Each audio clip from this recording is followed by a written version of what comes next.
doctor de la Universidad de Alcalá en España y también licenciado y magíster en Historia de la Pontificia Universidad Católica de Valparaíso. Teoría de la historia y historiografía también son cátedras tratadas por él. Ahora veremos su entrevista.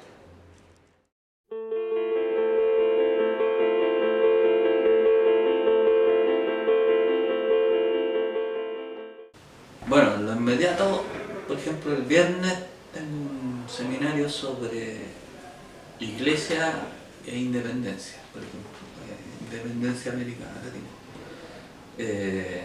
Y en ese seminario me interesa, por ejemplo, ver de qué manera en esas relaciones entre la Iglesia y la independencia, durante la primera parte del siglo XIX se va a producir una especie de traslado, de transición entre esa relación tan estrecha de la Iglesia con el Estado a una relación mucho más enfocada hacia la segunda parte del XIX, hacia la sociedad, digamos. Yo creo que eso es una cuestión importante para la relación Iglesia-Estado y es una cuestión importante también al momento de entender qué está pasando con el Estado en América Latina. Ahí hay una primera cosa que me interesa y que como tema tradicional se ha vuelto nuevamente en los últimos años a una revisión de esa relación, ¿no? Porque uno tiene la imagen de que finalmente siempre esa relación fue conflictuada y únicamente se resolvió a comienzos del siglo XX, por lo menos en el caso chileno, con la separación de la Iglesia y el Estado. Pero en el XIX pasan otras cosas que me interesan ver y explicarme por qué, por ejemplo, finalmente de este proceso de separación de la Iglesia y del Estado no surgen iglesias nacionales en América Latina, siguiendo el modelo anglosajón, por ejemplo. Entonces ahí hay una primera cosa. Y hay una segunda cosa que estoy interesado en esta semana, que tiene que ver con un proyecto que hay en España, donde tengo que dejar en noviembre, y ahí voy a... el tema es sobre la relación entre la formalidad y la informalidad en la historia, ¿no? La formalidad y la informalidad. Entonces, en general, en el seminario la tendencia ha sido hacia la cuestión económica de la formalidad y la informalidad, ¿no? Y entonces hay un trabajo entre investigadores chilenos y españoles, entonces hay uno español y uno chileno, ¿sí? Entonces a mí me corresponde abordar con un español el tema de la informalidad y la formalidad en el plano económico, pero en el caso del español él se dedica al problema de la informalidad y la informalidad en México. Y a mí en realidad me interesa el problema de la formalidad y la informalidad más que circunscrita a lo económico, es en relación con la pobreza en México, pero también en Perú. Ese es el paralelo que hay. Entonces voy a partir de una obra clásica de Oscar Lewis sobre los hijos de Sánchez, que analiza el problema de la pobreza urbana en el México de mediados del siglo XX. Y por otro lado, eso más o menos en una obra de 1960-61. Y en el corto siglo XX, digamos, voy a terminar con el análisis de la concepción de la pobreza de Hernando de Soto, que es uno de los neoliberales peruanos de los años 80, que publica el famoso libro ahí, el 86, El otro sendero.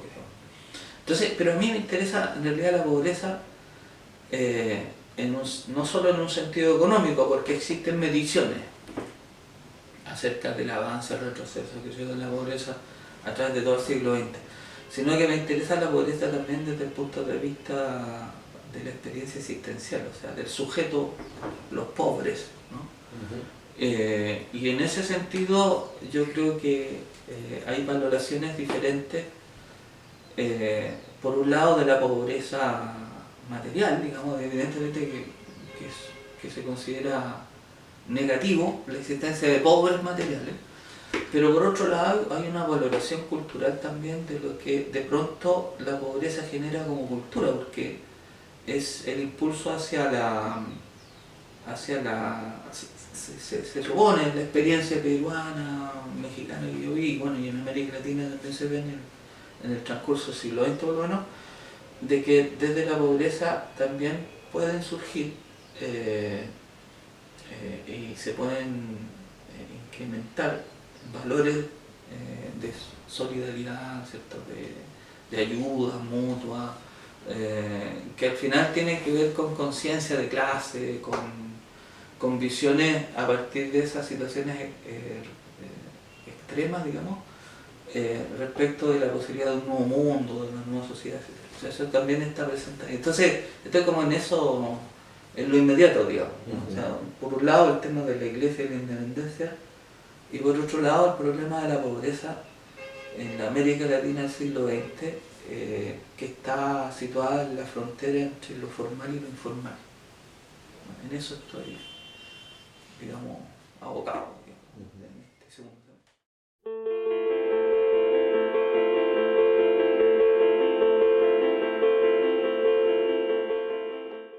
Bueno, en realidad de más largo aliento a mí me ha interesado estudiar los últimos 2 años, 3 años, el problema de la globalización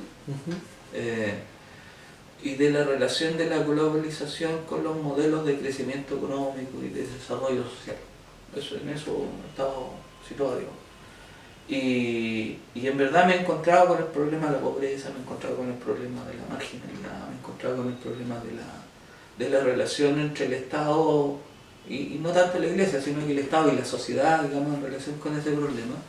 Porque yo creo que una de las cosas que están desde la perspectiva historiográfica poco trabajada es la idea de lo global que tenemos, o sea, la idea de lo global o la idea del mundo que tenemos, de la historia mundial que tenemos, ¿cierto? Sobre todo después de los años 70. Esa idea es muy genérica, porque en realidad más que historia mundial es globalización, pero la globalización necesariamente es historia mundial. La globalización es, en primer lugar, redes de intercambio económico, de circulación de riquezas, de capitales, de mercados, pero no necesariamente estamos pensando en una nueva sociedad, digamos. Ese es en el fondo el tema. O sea, si es posible pensar en una nueva sociedad después de los años 70.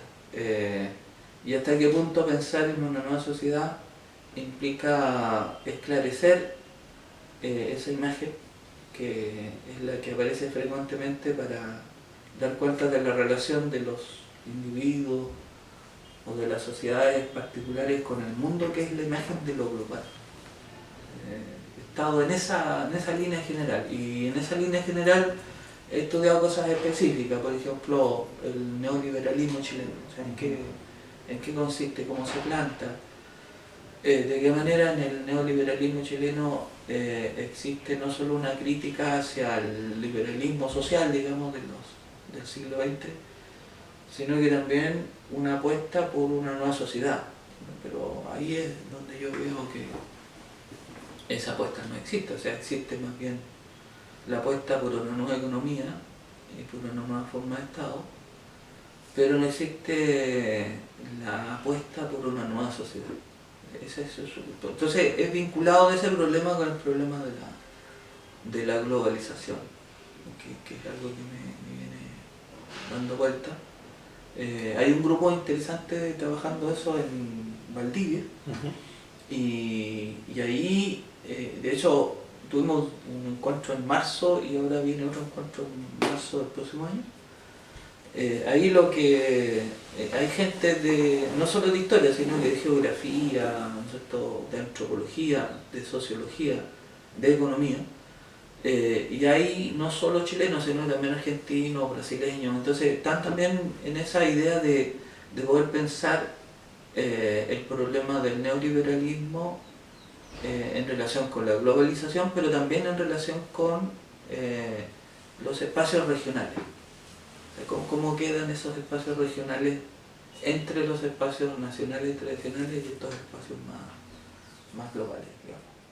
En eso más o menos estoy dando vuelta.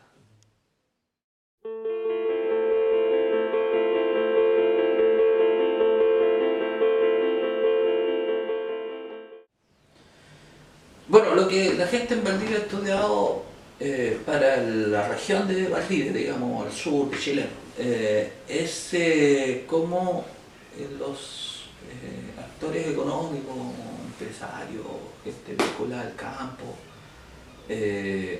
cómo visualizan cuál es la imagen de ellos o que ellos tienen de la globalización, una cosa que a mí me pareció interesante.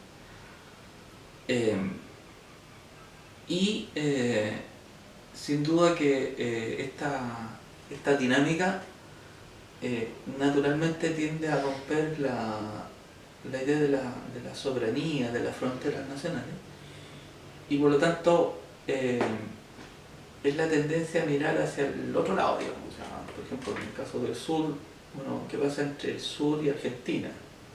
O el sur de Argentina. Luego, también creo que la velocidad y las dinámicas que relacionan estos espacios regionales con el mundo, digamos, con el espacio nacional y con el espacio global, tiene que ver con el modo como se ha ido implementando la idea de un espacio regional supranacional.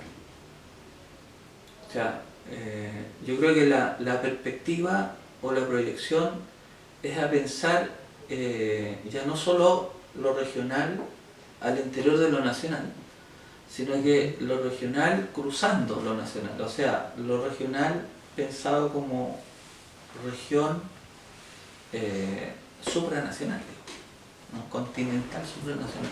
Yo creo que ese es un desafío interesante hacia adelante porque y se ven y se observan algunas tendencias. Ahora el problema de la economía latinoamericana y de la relación con la economía mundial es que todavía existen muchas, a pesar de todo el discurso neoliberal, muchas limitaciones a impulsar la creación de mercados, en el caso económico, regionales y supranacionales. O sea, todavía, ¿cierto?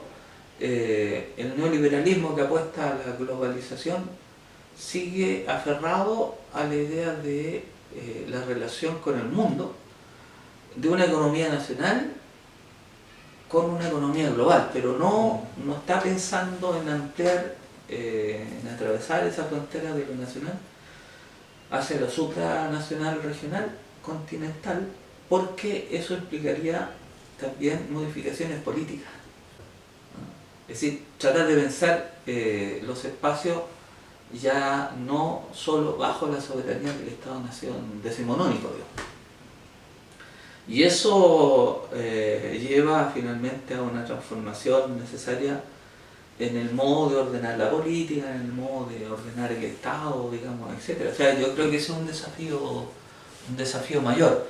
Es decir, para nosotros es en el sentido inmediato de la configuración de espacios regionales supranacionales continentales, es el modo como la globalización comienza a concretizarse, ¿no? Es la manera. Ahora, esa manera tiene muchos obstáculos, a pesar de todo el discurso de globalizante, digamos, y globalizador. Tiene muchos obstáculos que implica reterritorializar el espacio nacional en un espacio mayor, digamos. Por eso también, por otro lado, me ha interesado mucho el tema de las historias binacionales, porque obliga a pensar, o sea, en estos proyectos que hemos estado con Perú, con Bolivia, con Argentina, obliga a pensar la historia nacional ya no solo en términos comparativos con las otras historias nacionales, o sea, ¿qué tenemos de igual y qué tenemos de distinto? Sino que obliga a pensar más allá de la historia comparativa, la historia binacional como la integración de zonas y regiones. Claro, y que tienden a permear las fronteras, digamos, decimonónicas. Entonces eso es también un tema, o sea, el tema de... Porque se habla mucho de la crisis del Estado nacional, crisis del Estado, que en realidad el Estado está en crisis, ¿sí? Pero esa crisis no ha llegado a transformar la unidad política en un tipo de unidad mucho más compleja, ¿no? Yo no sé si, bueno, la experiencia que tenemos en los últimos 20 años es la experiencia europea, digamos, de la Unión Europea, pero ahí hemos visto cómo también permear las fronteras nacionales es un desafío mayor, o sea, no es tan fácil, ni siquiera en la Unión Europea, que ya tienen una cierta estructura básica, ¿no? Todavía es Alemania, es España, es Italia, Francia, pero las regiones están, bueno, el problema de Cataluña, están todavía mediadas por las capitales de los estados nacionales. Se tiene que pasar por Madrid para ir a Europa. Claro, pero en la medida en que se entienda ese nacionalismo, ese proto-nacionalismo, no como el nacionalismo decimonónico, porque en verdad ahí estaríamos en la misma situación. O sea, en realidad ese es un nacionalismo, debiera ser un nacionalismo, y eso es interesante, habría que darle muchas vueltas a lo que sucede en Cataluña, pero si es un nacionalismo que reivindica la creación de un Estado nacional siguiendo el modelo del siglo XIX, en realidad eso no aporta, ¿no?, al problema, ¿no? Ahora, si es un nacionalismo que en realidad lo que exige es vincular la región con Europa, yo creo que eso ya es algo que rebasa lo nacional y se conjuga en clave supranacional, claro, ¿no? Donde tendría más sentido esto de lo multinacional, ¿no?, al estilo de la proclamación del Estado boliviano, pero claro, está dentro de un Estado nacional. Claro, claro, exacto. Así que ese es como mi proyecto en el cual he estado trabajando de más largo plazo, o sea, uniendo cuestiones como las historias binacionales, los espacios regionales, supranacionales, la vinculación entre lo local, lo nacional y el mundo global o la globalización, o sea, en ese juego, digamos. Y por lo tanto, la pregunta, a pesar de que yo me especialice en el siglo XIX, mi pregunta hoy día tiene que ver con la proyección de la historia mundial en el siglo XXI. No olvidando el siglo XIX, pero digamos, sí, concentrándome más bien en los problemas ahora del presente, ¿no?, y de la hora del presente proyectado hacia el futuro. Sí.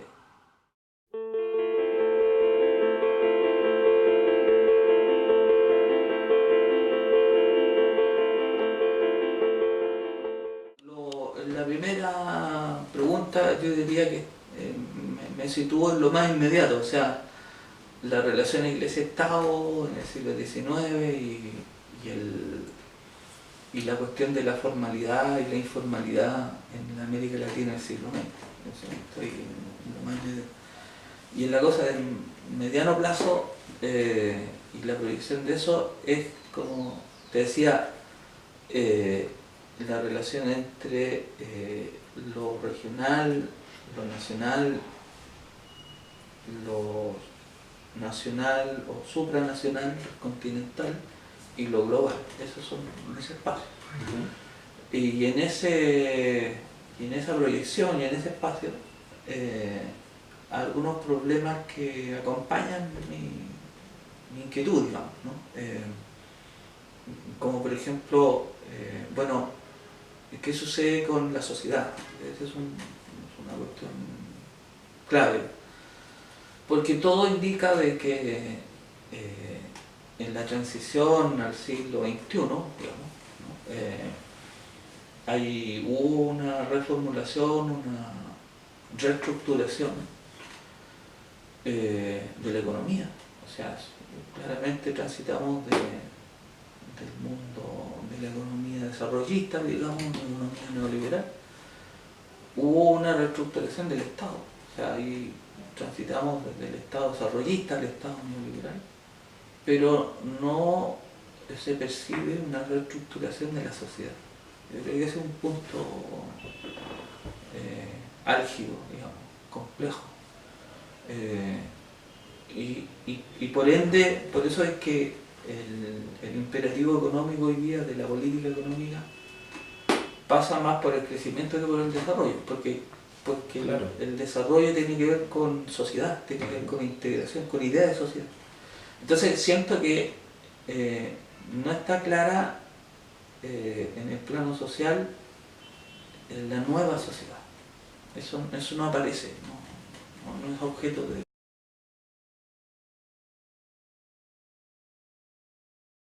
Claro, es simplemente la relación de los individuos o de las localidades con el mundo, pero no es con una sociedad, no es con una nueva sociedad.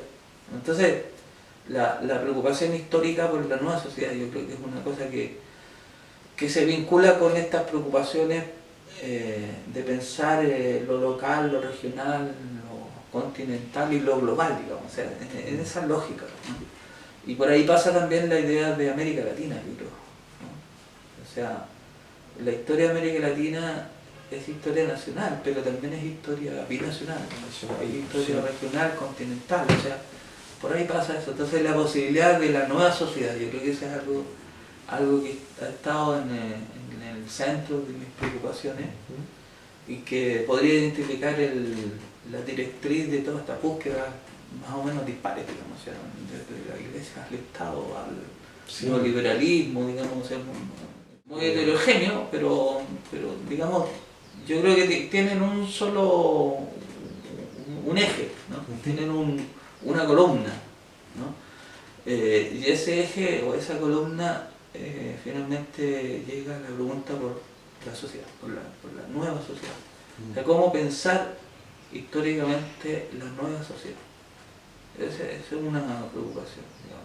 Sí. Porque la sociología, bueno, lo hemos visto en algunos Turren, que habla de la constatación del fin de la sociedad, sí, que es el fin de la sociedad del siglo XX, digamos, tal como se pensaba en el siglo XX.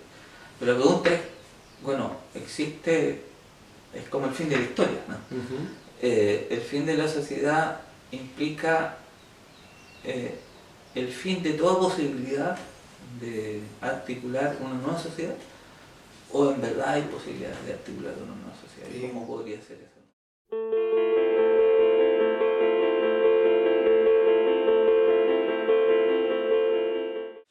Bueno, yo creo que por un lado está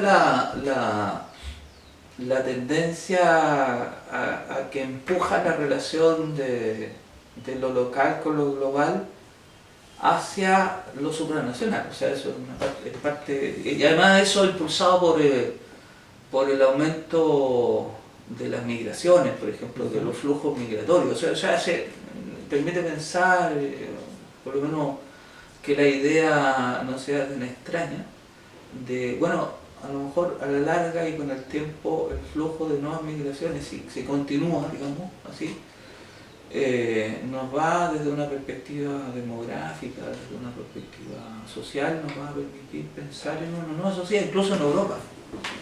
O sea, la cantidad de inmigrantes africanos que llega a Francia, que ya son franceses, de segunda, tercera, cuarta generación, ha cambiado la sociedad francesa. Entonces, ¿hasta qué punto es posible pensar una sociedad nueva a partir de eso? Y por otra parte, ¿cierto? La cuestión de la nueva sociedad aparece planteada ante algunas crisis que se anuncian como también terminales, como es el tema ecológico. O sea, en realidad, los informes de la ONU de hace una semana atrás son dramáticos, o sea, de los expertos en que dicen que si no se toman medidas radicales, digamos, en términos de la planificación económica, el consumo, en los próximos 15 años podemos observar el aumento de la temperatura mundial en el mejor de los casos, o en 2 grados, ¿cierto? Lo que va a conducir en 15 años más a una debacle. Entonces, esa cuestión hace más urgente todavía el pensar el tema de la nueva sociedad. O sea, ahí eso, porque eso no va a distinguir ni entre ricos ni pobres, ni entre el norte ni en el sur, ¿no es cierto? O sea, las sociedades más industrializadas, ¿no es cierto?, con más alto crecimiento económico, más ricas, digamos, desde el punto de vista económico, van a sufrir los mismos embates que las sociedades pobres. O sea, para eso no hay fronteras, no se saca nada en mantener equilibrios hacia el interior, si el problema es mundial, digamos. O sea, claro, si la Tierra no distingue fronteras. Claro, entonces eso es un problema que también empuja a pensar también con urgencia desde el punto de vista de la ecología, de la economía ecológica, de la sociología, desde la misma historia, con más urgencia la cuestión de la nueva sociedad. O sea, no podemos seguir con las mismas lógicas, digamos. Lo que implica también un cambio cultural, una transformación política, ¿no es cierto?, etc. Entonces yo diría que por esos dos flancos viene la cosa. Viene en lo inmediato por que la globalización ha llevado a un mayor flujo de circulación de poblaciones, o sea, se mueve más la gente. Y por otro lado la crisis ecológica. Eso finalmente nos conduce nuevamente a ese eje, ¿cierto?, que es la cuestión de la sociedad. Sí. Y yo creo que por ahí van mis intereses de más largo plazo.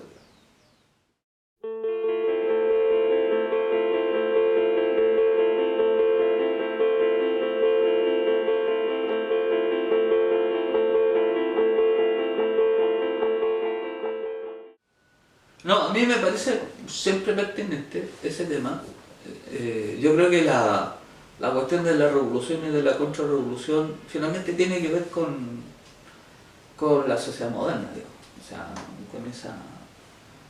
con todo lo que la caracteriza y sobre todo con la dinámica, o sea, porque finalmente es un problema temporal. O sea, las revoluciones implica la posibilidad de futuro, así en un sentido muy amplio, digamos, ¿no? O sea, en términos modernos siempre cuando se pensó la revolución, que en primer lugar se pensaba en términos políticos, o sea, era el cambio del Estado, ¿cierto?, la revolución de política estatal. Y después eso se amplió al ámbito cultural, al ámbito social, económico, ¿no?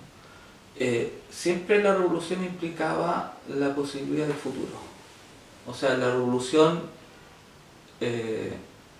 en el presente siempre ha planteado la idea de que la historia no se acaba en el presente. Eso está claro. Por eso es que en esa relación con el futuro, la revolución se opone al conservadurismo, que es justamente la idea de que es el presente lo que hay que conservar. Y se opone a la reacción, que justamente es esa suerte de añoranza por el pasado, de que hay que volver a lo que fuimos en el pasado.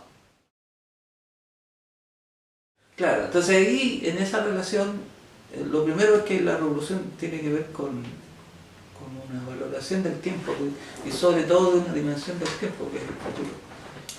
O sea, si el futuro existe, es que en el futuro hay un elemento diferenciador del presente y evidentemente el pasado. Por eso la revolución es el futuro.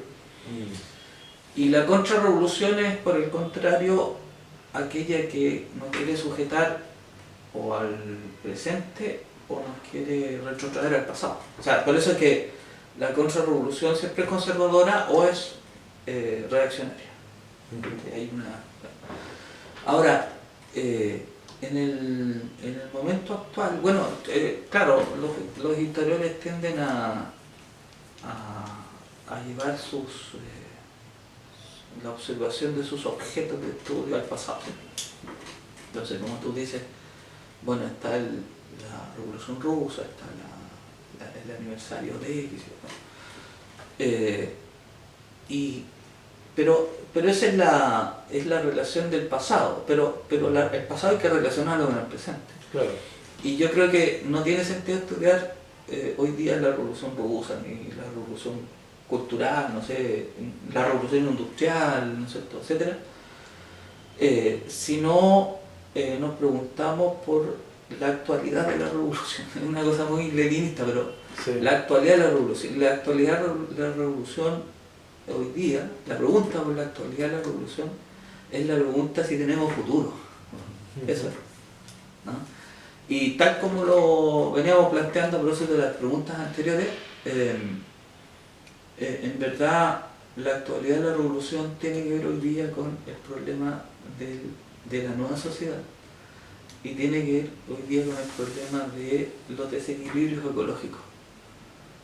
O sea, tenemos futuro si es posible equilibrar la relación entre la sociedad y la naturaleza. Pero a su vez únicamente es posible equilibrar la sociedad y la naturaleza si es posible pensar en una nueva sociedad, ¿no? Entonces yo creo que ahí resulta muy pertinente el problema de la revolución y la cuestión de la contrarrevolución. Claro. ¿No? Porque en verdad la contrarrevolución implica... A veces lo que parece como revolución puede ser también contrarrevolución, entonces ahí habría que ver... por eso, en términos generales, yo hago la relación con el tiempo en primer lugar, digamos, con el tiempo. Porque a mí me parece que ya no es posible hacer la revolución en un solo país ya, hoy día. O sea, a propósito de la misma relación entre lo regional, ni en una región, al interior de una nación. Por eso la relación entre lo regional, lo nacional y lo supranacional, ¿no? O sea, ¿qué es lo que sucede con la política? Es lo que sucede con la ecología, es lo que sucede con la economía. O sea, no podemos ya pensar en el problema solamente local. O sea, es entendible que todo empieza por un punto, por una localidad, por una región. Claro, evidentemente. Pero si ese fenómeno no se traslada, no se permea, digamos, hacia una región continental y de esa región continental me incide en el avance del mundo, yo creo que no es posible pensar hoy por hoy la revolución. O sea, los problemas de hoy que son tan complejos, se están jugando en términos mundiales. O sea, en realidad lo que hace Trump en Estados Unidos tiene que ver con Estados Unidos, pero en realidad tiene que ver con el mundo. Y las estrategias que se aplican son hacia el mundo. Entonces, la cuestión ahí es también la pertenencia de la revolución o de la contrarrevolución en las zonas de centro, digamos, del mundo, pero también en las zonas de la periferia del mundo. Por ejemplo, claro. O sea, y eso que está ocurriendo, a propósito del ejemplo local de Quintero, parece que no tiene solución si no hay una transformación radical. O sea, y para que exista eso tiene que haber información, entonces están cruzadas las informaciones. Los toxicólogos dicen una cosa, los médicos dicen otra, ¿no es cierto? Y no se ponen de acuerdo en el diagnóstico. Entonces, no hay un diagnóstico certero y por tanto, si no hay un diagnóstico, no está muy claro lo que se tiene que hacer. Porque en último término, si la cosa efectivamente llega a un nivel, digamos, dramático, trágico, o sale la población o se cae la industria, digamos, en ese punto. Sí. Ahora, el que salga la población y que salgan las industrias, eso no va a resolver el problema, digamos, porque se va a trasladar a otra parte. Entonces, por eso digo, en el caso de la pertenencia del tema revolución contra revolución, yo creo que en primer lugar es la posibilidad de volver a pensar ese fenómeno en relación con el tiempo. Y una de las tendencias del postmodernismo contemporáneo es a pensar de que se está acabando la historia. Entonces, si se está acabando la historia, en realidad lo que se está acabando es el futuro. Estamos entrando en la administración de un presente permanente. Ahora, en ese plano la revolución no tiene sentido. No. El problema sería ya entre la conservación del presente o la vuelta al pasado, digamos, en esa relación con el futuro desaparecería. Ahora, a mi juicio, la revolución sigue siendo pertinente, evidentemente, porque el futuro sigue siendo importante. Sí.